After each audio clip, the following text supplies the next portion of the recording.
Welcome to Kenton's videos. Enjoy the video.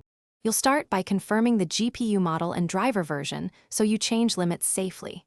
Once confirmed, install the vendor tool recommended for your card, NVIDIA Inspector, MSI Afterburner, or the OEM control panel, and run it as administrator.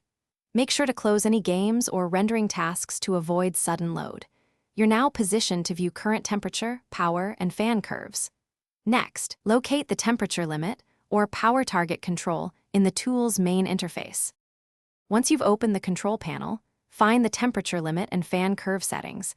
They often sit with power target and GPU clock controls. You'll want to change values in small steps.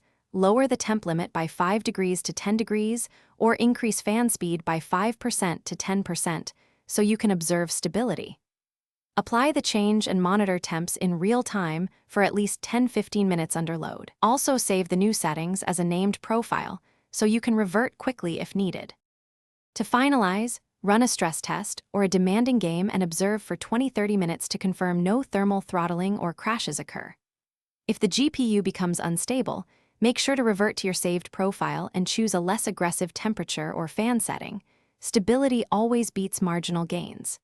If the control tool doesn't change limits, check for BIOS/firmware locks, OEM software overrides, or outdated drivers, and update or contact support.